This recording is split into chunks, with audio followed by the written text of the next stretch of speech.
Good morning all of you. BSc first year में physical chemistry की unit 4 chemical kinetics show चल रही थी।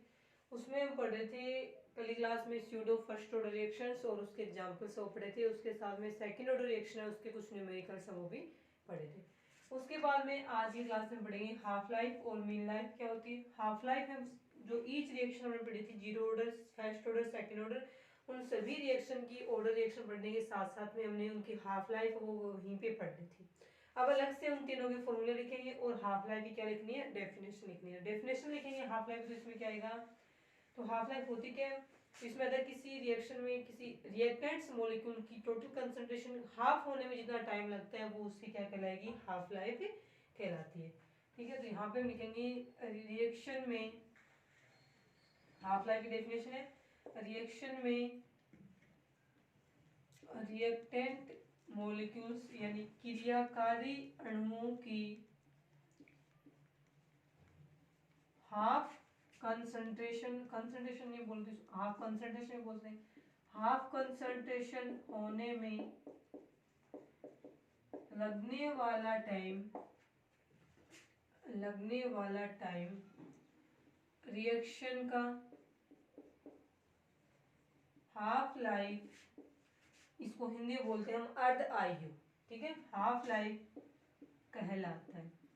किसी भी रिएक्शन में क्रियाकारी अणुओं की कुल मात्रा के आधा होने में लगने वाला समय या रिएक्टेंट मॉलिक्यूल की हाफ कंसंट्रेशन होने में, इनिशियल से हाफ कंसंट्रेशन, इनिशियल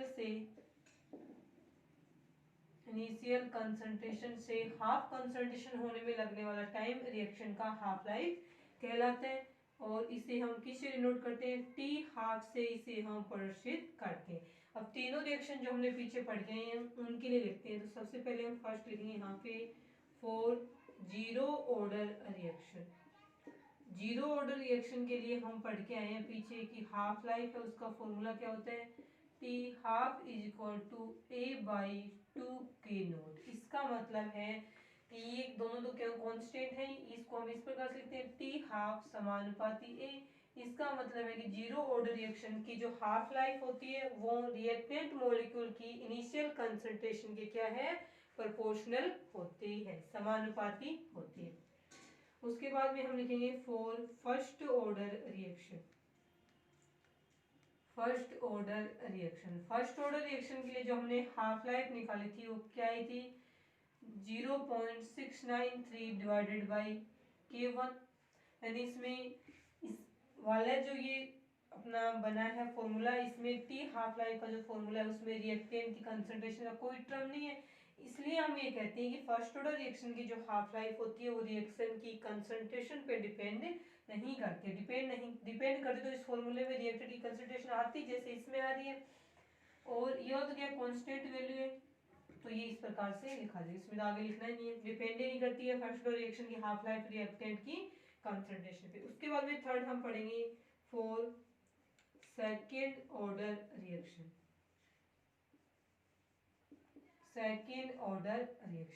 तो सेकेंड ऑर्डर रिएक्शन के लिए जिसकी जो हाफ लाइफ होती है वो किसमें आती है, इसमें नीचे जिसमें रिएक्टेंट की कंसंट्रेशन वो क्या होती है, इसकी इनवर्सली प्रोपोर्शनल होती है, तो ये लिखी जाएगी T half is equal to 1 upon में A/K2, या फिर इसको हम K2A लिखें ए के बाद।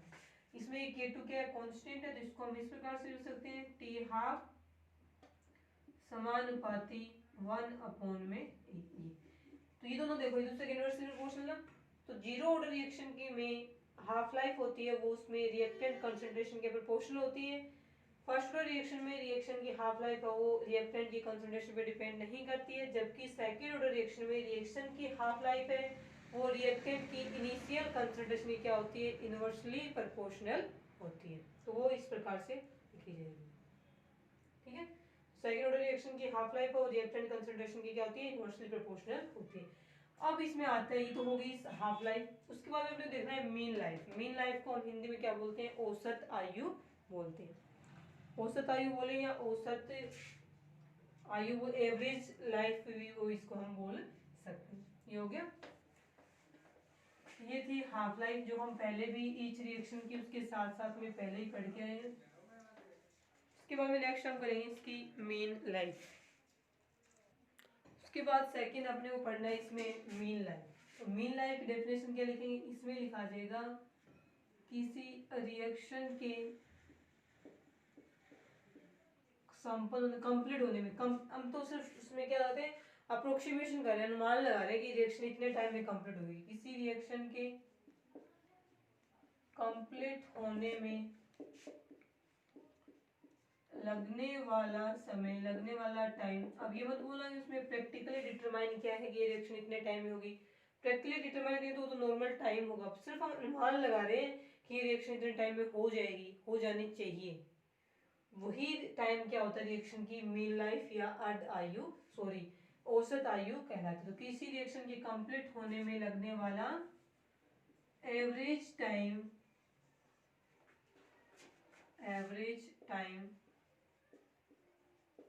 उस रिएक्शन की मीन लाइफ कहलाती है। मीन लाइफ का मतलब हिंदी में बोले तो ये रहेगी औसत आयु। तो किसी रिएक्शन के संपन्न होने में लगने वाला औसत समय उस रिएक्शन का औसत आयु कहलाती है। इसे हम तो ये वाला साइन लगेगा, तो से प्रदर्शित करते हैं। अब इसमें आता है कि कौन सी रिएक्शन की होती है एवरेज लाइफ। सभी रिएक्शन की एवरेज लाइफ हम नहीं देते, हम तो हाफ लाइफ कर देंगे, हाफ लाइफ को जस्ट डबल कर देंगे, रिएक्शन होगी कंप्लीट। हमने ये देखना कितनी परसेंट हुई है, 50% होने में हाफ लाइफ है, उसका और आगे 50% होने में सेकेंड हाफ लाइफ, उसका थर्ड होने में जो बच गया उसका 50 और हो गया तो उसमें एक हाफ लाइफ और ऐड हो जाएगी। तो फर्स्ट ऑर्डर रिएक्शन और सेकंड सॉरी जीरो ऑर्डर और सेकंड ऑर्डर रिएक्शन में तो हाफ लाइफ और रिएक्टेंट की कंसंट्रेशन पे डिपेंड कर रही है। तो इसमें तो हम कंसंट्रेशन रिएक्टेंट की कितनी होगी उसके बेस पे उस रिएक्शन टोटल रिएक्शन कितने टाइम में कंप्लीट हो जाएगी तो हम इससे ज्ञात कर लेंगे। क्योंकि जीरो ऑर्डर और सेकंड ऑर्डर रिएक्शन की हाफ लाइफ है वो रिएक्टेंट की कंसंट्रेशन पे डिपेंड करिए, इसलिए पॉसिबल हो जाते हैं। लेकिन सेकेंड ऑर्डर रिएक्शन में क्या होता है देखिए, सॉरी फर्स्ट ऑर्डर रिएक्शन में अब देखिए, अब ये होती क्या है एवरेज लाइफ। इसमें आता है कि किसी भी रिएक्शन की एवरेज लाइफ उसके रेट कांस्टेंट का इनवर्सली प्रोपोर्शनल होती है। ठीक है, इसको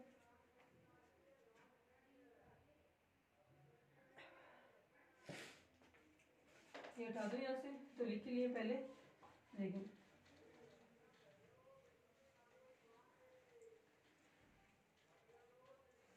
ये रहेगा यहाँ पे। तो किसी भी रिएक्शन की एवरेज लाइफ या किसी भी रिएक्शन की औसत आयु उस रिएक्शन के रेट कांस्टेंट की क्या होती है, इनवर्सली प्रोपोर्शनल होती है। फर्स्ट ऑर्डर रिएक्शन के लिए देखो तो K1, जीरो ऑर्डर रिएक्शन के लिए देखो तो जीरो, और सेकंड ऑर्डर रिएक्शन के लिए देखो तो यहाँ पे क्या आ जाएगा K2 आ जाएगा। तो किसी भी रिएक्शन की एवरेज लाइफ उस रिएक्शन की रेट कांस्टेंट के इनवर्सली प्रोपोर्शनल में लिखी जाती है। ये हो गया। अब बात ये आती है कि जनरली एवरेज लाइफ जो होती है औसत आयु या मीन लाइफ बोले किसके लिए, किस टाइप की रिएक्शन के लिए यूज करते हैं। तो इसमें क्या आता है कि वे रिएक्शंस जिनकी हाफ लाइफ है वो रिएक्टेंट की कंसंट्रेशन पे डिपेंड नहीं करती है, उन रिएक्शंस की लाइफ या उस रिएक्शन का जो कितने टाइम में कंप्लीट हो जाएगी वो देखने के लिए हम एवरेज लाइफ का यूज करते हैं। यहाँ पे लिखा जाएगा कि वे रिएक्शन जिनकी half life T half reactant की कंसंट्रेशन पर डिपेंड नहीं करती है, उन रिएक्शन की लाइफ ज्ञात करने के लिए एवरेज या मीन लाइफ यानी औसत आयु का यूज किया जाता है। तो अभी हमने तीन टाइप की पढ़ी थी, जीरो ऑर्डर, फर्स्ट ऑर्डर और सेकंड ऑर्डर। उनमें से जीरो ऑर्डर और सेकंड ऑर्डर रिएक्शन है उनकी तो हाफ लाइफ और रिएक्टेंट की कंसंट्रेशन पे डिपेंड कर रही थी। जीरो ऑर्डर रिएक्शन की हाफ लाइफ और रिएक्टेंट कंसंट्रेशन के प्रोपोर्शनल थी, जबकि सेकेंड ऑर्डर रिएक्शन की हाफ लाइफ है वो रिएक्टेंट कंसंट्रेशन के इनवर्सली प्रोपोर्शनल थी। लेकिन फर्स्ट ऑर्डर रिएक्शन थी उसके में देखा था कि half life is equal to 1 में 0.693 K1 था। यानी कि फर्स्ट ऑर्डर रिएक्शन की जो हाफ लाइफ थी वो रिएक्टर की कंसंट्रेशन पे डिपेंड नहीं कर रही थी, इसलिए फर्स्ट ऑर्डर रिएक्शन है वो इस टाइप की रिएक्शन है। वे रिएक्शन तो फर्स्ट ऑर्डर रिएक्शन की हाफ लाइफ और रिएक्टर की कंसंट्रेशन पे डिपेंड नहीं करती है, इसलिए उन रिएक्शन की हाफ लाइफ ज्ञात करने के लिए एवरेज या मीन लाइफ का यूज करेंगे। उसमें भी सेम यही आएगा। तो फॉर फर्स्ट ऑर्डर रिएक्शन के लिए लिखेंगे यहाँ पे फॉर फर्स्ट ऑर्डर रिएक्शन, यानी इस टाइप के जो रिएक्शंस हैं उनका एग्जांपल्स कौन सा रहेगा, first order reaction. First order reaction तो टू इज इक्वल टू क्या आ जाएगा 1 में K1। अब K1 पता ही है फर्स्ट ऑर्डर रिएक्शन का क्या होता है 0.693 में T हाफ। अब इसकी जगह K1 की जगह ये रखेंगे तो उल्टा यहाँ लिखा जाए तो T हाफ लाइफ इसमें क्या चला जाएगा ऊपर चला जाएगा, तो इसमें टू इज इक्वल टू क्या आ जाएगा 1 में 0.693 डिवाइडेड बाई K1। इसको सोल्व करें तो ये आ जाएगा K1 ऊपर आ गया, ये आ गया 0.693 और आगे इसको सोल्व करें तो इसका फॉर्मूला बनता है फर्स्ट ऑर्डर रिएक्शन के लिए, सिर्फ फर्स्ट ऑर्डर रिएक्शन के लिए 1.44 T हाफ, सॉरी K1 ये T हाफ है, यहाँ पे भी क्या है T हाफ, ये रहेगी। तो फर्स्ट ऑर्डर रिएक्शन की जो हाफ लाइफ होती है उसको हम इस वाले फॉर्मूले से कैलकुलेट कर सकते हैं। सॉरी हाफ लाइफ तो दी हुई होगी और एवरेज लाइफ है वो हम इस फॉर्मूले से ज्ञात कर सकते हैं। जैसे हम इसका एग्जांपल देखें कि एक जैसे कि रेडियम है, रेडियम एक रेडियो एक्टिव पदार्थ है और रेडियो एक्टिव डिसइंटीग्रेशन होता है वो फर्स्ट ऑर्डर रिएक्शन को फॉलो करता है। जितने भी रेडियो डिसइंटीग्रेशन होते हैं प्रकृति में रेडियो एक्टिव विघटन होते हैं वो सभी फर्स्ट ऑर्डर रिएक्शंस होते हैं, उन सभी रिएक्शंस का ऑर्डर क्या होता है फर्स्ट होता है। उसकी एवरेज लाइफ इससे निकालते हैं, माना कि रेडियम है रेडियो एक्टिव, उसकी हाफ लाइफ है वो 1620 ईयर है, ठीक है। तो आप ये देखेंगे इसकी 1620 ईयर, तो इसकी एवरेज लाइफ क्या होगी, तो क्या करेंगे हम इसकी हाफ लाइफ को हम किससे मल्टीप्लाई कर देंगे 1.44 से मल्टीप्लाई करेंगे तो हमें इसकी एवरेज लाइफ है वो प्राप्त हो जाती है। समझ में, ये रहेगी हाफ लाइफ और मीन लाइफ, ठीक है। उसके बाद हम पढ़ेंगे रेडियो एक्टिव डिसइंटीग्रेशन।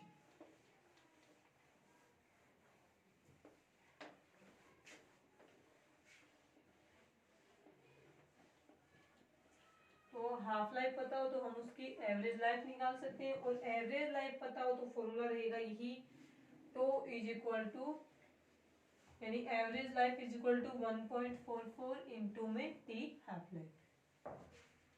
सेम इसी फॉर्मूले से निकल जाएंगे, दोनों में से एक पता हो तो एक को हम इजीली से निकाल सकते हैं। उसके बाद में देखिए रेडियो एक्टिव डिसइंटीग्रेशन नेक्स्ट रहेगा।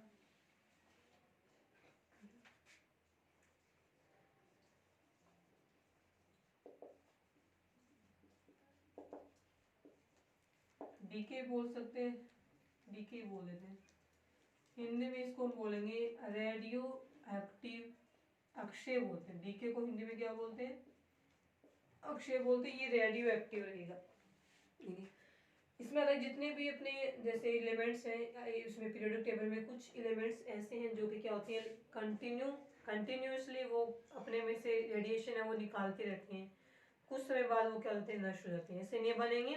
तो इसी प्रकार से वो रेडियो एक्टिव जो रेडिएशंस होते हैं उनको बाहर निकालेंगे, इमिट करेंगे, उत्सर्जन करते हैं और फिर वो क्या करते हैं नष्ट हो जाएंगे। उनका जो लाइफ होता है उनके जितने टाइम वो अपने नेचर में रहते हैं वो बहुत ही कम होता है, इसलिए उनके लिए आता है कि उनका जो जब डीके होता है जब वे कंटिन्यूसली क्या करते हैं रेडियो एक्टिव विकिरणों को रेडिएशन को बाहर निकालते हैं तो उस टाइम कौन सी रिएक्शन होती है, कौन से ऑर्डर की रिएक्शन होती है। तो इसमें आता है कि जितनी भी अपने नेचर में रेडियो एक्टिव डीके या जितनी भी रेडियो एक्टिव डिसइंटीग्रेशन या रेडियो एक्टिव विघटन हावी क्रियाएं होती हैं वे सभी फर्स्ट ऑर्डर रिएक्शन की काइनेटिक्स को फॉलो करती हैं। अब इनके लिए आता है ये बात होगी कि ये फर्स्ट ऑर्डर रिएक्शन को यहाँ पे लिखेंगे इनके लिए फॉलो फर्स्ट ऑर्डर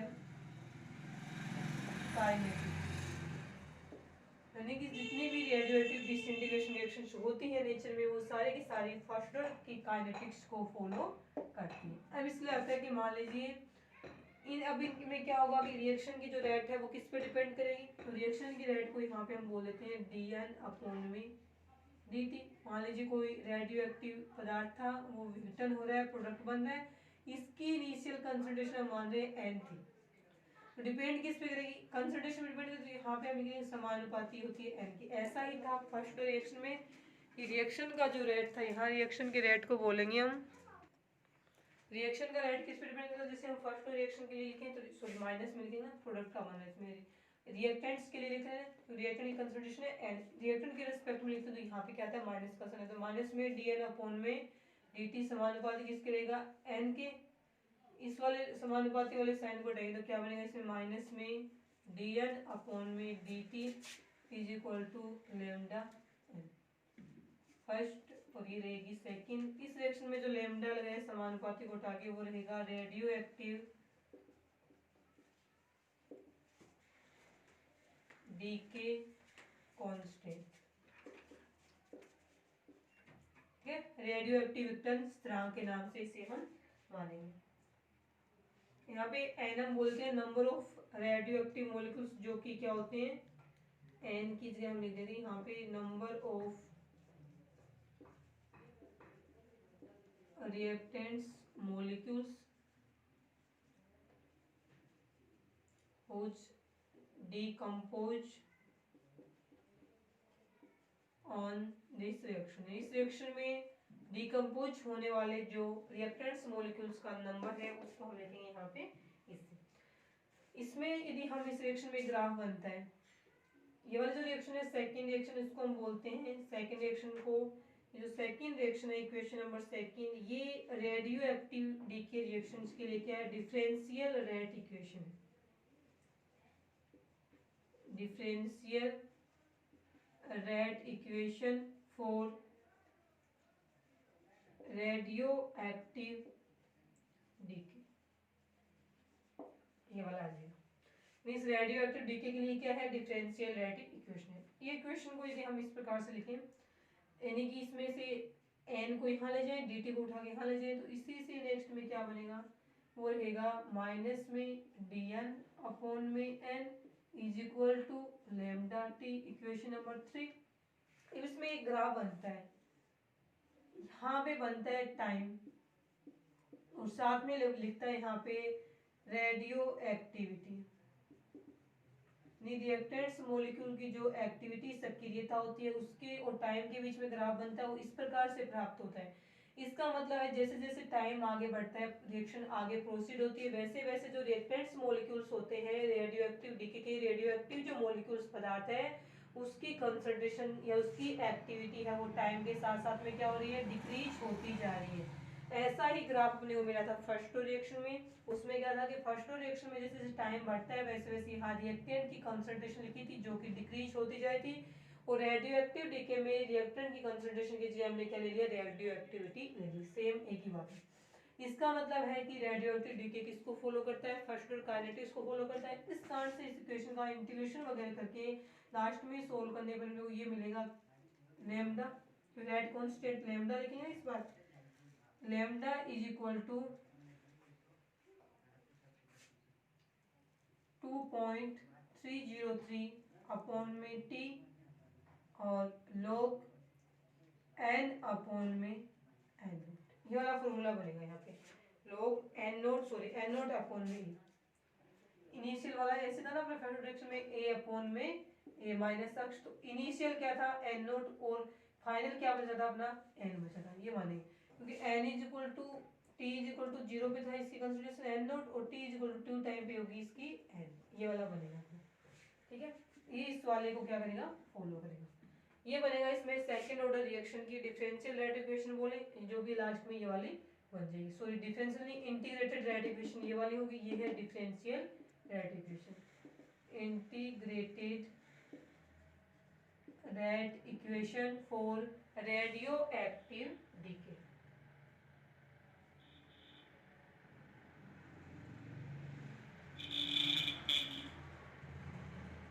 अब हम इसकी देखते हैं हाफ लाइफ कैसे निकालेंगे। अब इसकी भी कुछ ना कुछ हाफ लाइफ बनेगी। हाफ लाइफ कब होगी, जब t is equal to t half हो, N naught is equal to क्या हो, sorry N is equal to क्या हो, एन नोट। एन क्या है यहाँ पे प्रोडक्ट की कंसंट्रेशन मान सकते हैं ना, टी टाइम पे देखो ऐसे था कि t is equal to 0 time पे इसकी concentration N naught, initial concentration है। T is equal to t time पे इसकी कंसंट्रेशन थी रिएक्टेंट की, रेडियो एक्टिव पदार्थ की थी एन। एन टी पे है, इसका मतलब एन नोट में से एन ही किस में चेंज होगी, प्रोडक्ट में चेंज होगी। तो जब रिएक्शन हाफ लाइफ यानी रिएक्टेंट की इनिशियल कंसंट्रेशन, जब जो रिएक्शन की जो रिएक्टेंट की कंसंट्रेशन जब इनिशियल कंसंट्रेशन की हाफ हो जाए, तो इनिशियल कंसंट्रेशन क्या होती है, एन नोट, इसकी हाफ हो जाए, आधी हो जाए, उसको हम एन बोले, उस टाइम जो रिएक्शन का टाइम होगा वो क्या होगा, हाफ लाइफ होगा, जिसे हम टी हाफ से लिखेंगे। अब इक्वेशन नंबर 4 में जब ये दोनों कंडीशन रखते हैं तो क्या बनता है, lambda is equal to 2.303, sorry T half यहाँ निकले, तो इसको चेंज भी तो कर सकते हैं इक्वेशन को, ये वाले चेंज कर दें, टी तो यहाँ आ जाए और ये लेमडा यहाँ आ जाए, तो 2.303 अपॉन में लेमडा और यहाँ पे log एन नोट अपॉन में एन। इसकी इक्वेशन रखेंगे हम, क्या आएगा लेमडा और log और यहाँ पे क्या था एन नोट, नीचे इसकी जगह क्या आएगा एन नोट बाई 2। इससे ये वाला क्या हो जाएगा कैंसिल, एन नोट से एन नोट गया कैंसिल और ये 2 है वो ऊपर जाएगा, तो इसको हम सोल्व के लिखते हैं, ऐसे लिखा जाता है 2 अपॉन में एन नोट से एन नोट कैंसिल, तो क्या बचेगा 2 बचेगा। तो यहाँ पे बचेगा T half life is equal to 2.303 divided by lambda और यहाँ पे आएगा log 2 और log 2 की वैल्यू अपने को पता है 0.3010, तो T half is equal to क्या हो जाएगा यहाँ पे 2.303 अपॉन में लेमडा इंटू में 0.3010। सोल्व करने के बाद में हाफ लाइफ लास्ट में जो आती है वो होती है, यानी इसको इससे मल्टीप्लाई करेंगे तो 0.693 डिवाइडेड बाई लेमडा। ऐसा ही फर्स्ट ऑर्डर रिएक्शन की हाफ लाइफ आई थी, उसमें इस लेमडा की जगह था K1, यानी फर्स्ट ऑर्डर रिएक्शन का रेट कांस्टेंट था K1 और रेडियो एक्टिव डीके है इसलिए इसका रेट कांस्टेंट है, हमने K1 की जगह क्या लिख दिया, लेमडा है वो लिख दिया। ये रहेगा रेडियो एक्टिव डीके जो सेम टू सेम कैसा है, फर्स्ट ऑर्डर रिएक्शन जैसा ही बन रहा है। अब देखिए इसके बाद में ये बन गया, अब इसकी भी वही होगा एवरेज लाइफ लिखे, तो अब इसमें भी क्या है कि रेडियो एक्टिव डीके है उसका जो हाफ लाइफ है वो रिएक्टेंट की कंसंट्रेशन पे डिपेंड नहीं कर रहा, क्योंकि ये जो इसको हम बोलते हैं 5 नंबर इक्वेशन, तो रेडियो एक्टिव डिसइंटीग्रेशन या रेडियो एक्टिव रिएक्टेंट की जो हाफ लाइफ है उसमें रिएक्टेंट का कोई भी टर्म नहीं है, एन नोट है नहीं, इसमें रिएक्टेंट की कंसंट्रेशन है नहीं, तो हम बोलेंगे कि फर्स्ट ऑर्डर रिएक्शन की तरह है ही रेडियो एक्टिव डीके की जो रिएक्शंस होती हैं उनकी हाफ लाइफ है वो रिएक्टेंट की कंसंट्रेशन पे डिपेंड नहीं करती है, और ऐसी रिएक्शन के लिए हम क्या लिख सकते हैं, एवरेज लाइफ लिख सकते हैं। तो average life too is equal to वही रहेगा 1 अपॉन में लेमडा। इसका तो ये बनेगा, एवरेज लाइफ का फॉर्मूला किस प्रकार से बनेगा, मैं यहाँ लिखूँ, यहाँ लिख रही हूँ,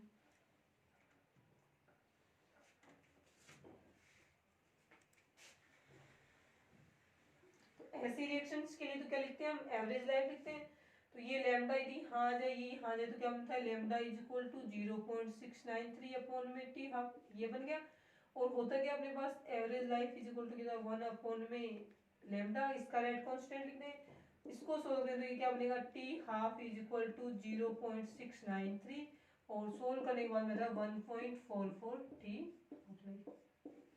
एक ही बात है, ठीक है। ऐसा ही आया था सेम फर्स्ट ऑर्डर रिएक्शन के लिए, सेम ऐसा ही किसके लिए आ गया, जो रेडियो एक्टिव डीके के लिए आ गया, क्योंकि रेडियो एक्टिव डीके भी यहाँ लिख रखा है कि फर्स्ट ऑर्डर काइनेटिक्स को फॉलो करता है, तो जो रिएक्शंस और जो रिलेशंस फर्स्ट ऑर्डर रिएक्शन के लिए आते हैं सेम वही रिलेशन और रिएक्शंस हैं वो किसके लिए आएंगी, रेडियो एक्टिव डीके के लिए लिखी जाती हैं।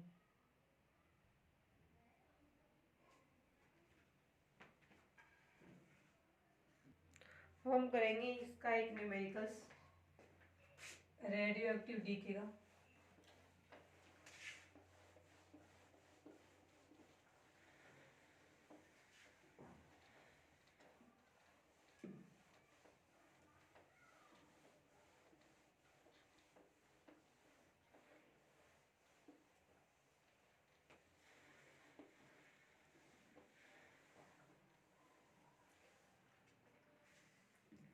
ठीक है, चलिए इसका एक न्यूमेरिकल करते हैं। देखिए न्यूमेरिकल्स की लैंग्वेज आपके कि रेडियो एक्टिव पदार्थ का 1 ग्राम, न्यूमेरिकल्स आपके एग्जांपल्स बोले इसको, इसमें क्वेश्चन है कि एक रेडियो एक्टिव मैटर बोले या पदार्थ है, उसका 1.0 ग्राम 5 डेज में 5 दिन में घट करके 0.25 ग्राम रह जाता है।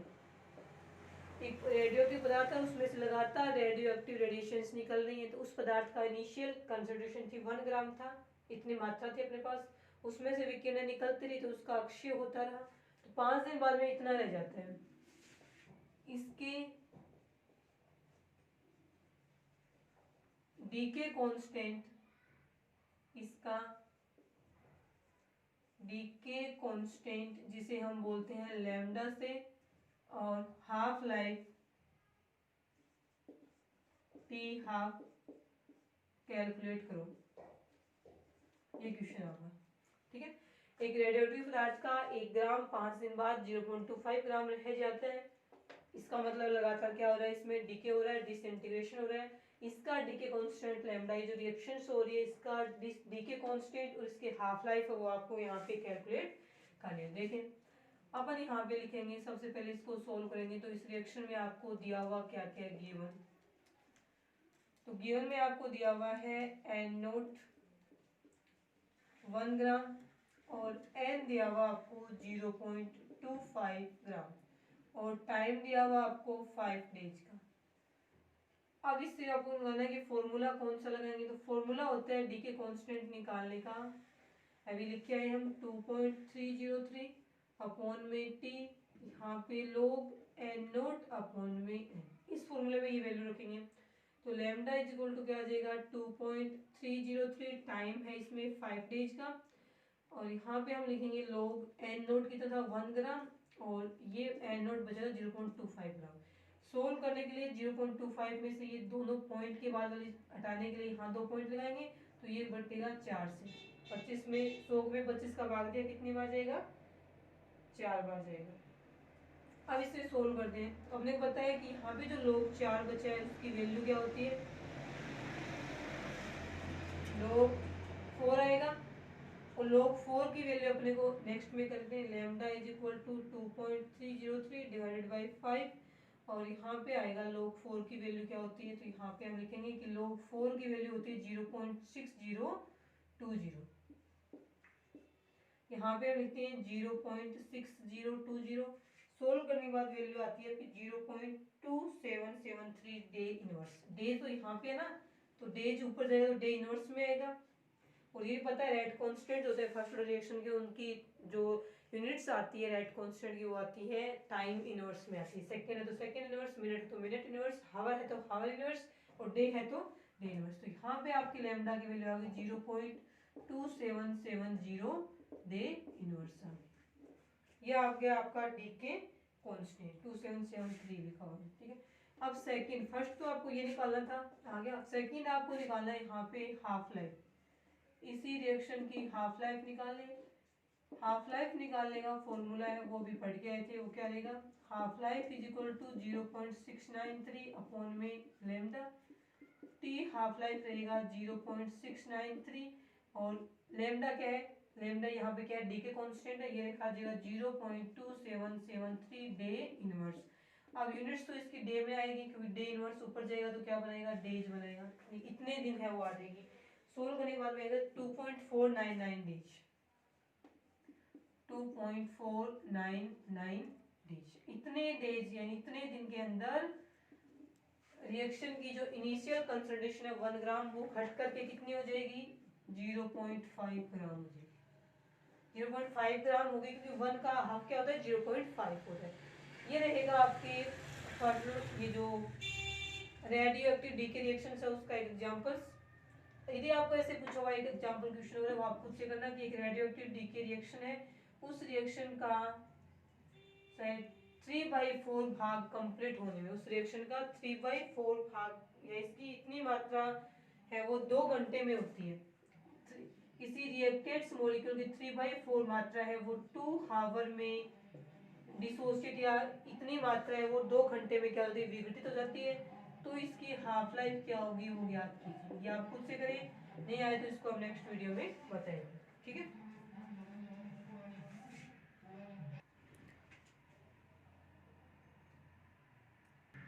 देखिए तो क्वेश्चन क्या है, किसी रेडियो एक्टिव पदार्थ की 3/4 मात्रा विघटित होने में 2 घंटे का टाइम लगता है। तो हाफ लाइफ ज्ञात करनी, 50% कंप्लीट होने में टाइम लगना है वो ज्ञात करना है। दिया हुआ है 3/4 कंप्लीट होने में लगने वाला टाइम। तो इसमें करना क्या आपको, इनिशियल कंसंट्रेशन तो आप 100 मानना, और जो टी टाइम पे बचेगी ना उसको आप ये मानना कि 100 का 3/4 कंप्लीट हो गया, तो 100 का 3/4 ये है 25। 25 को 3 से मल्टीप्लाई करें तो क्या आएगा, 75 आएगा। तो एन नोट कीजिए 100 और एन कीजिए क्या माना है, 75 मानना है। और टी की जगह इस फॉर्मूले में क्या रखना है, टी की जगह रखना है आपको 2 आवर, और यहाँ पे 100 और नीचे रखना है 75। इस प्रकार से रखे सोल्व करोगे तो अपने पास में आएगा लेमडा। लेमडा जो आएगा उसको इस इक्वेशन में रखोगे तो ये आएगा टी हाफ लाइफ। ये वाले खुद कर लेना आप। ठीक है, इसके बाद जो नेक्स्ट टॉपिक है वो हम करेंगे नेक्स्ट क्लास में। आज के लिए इतना ही।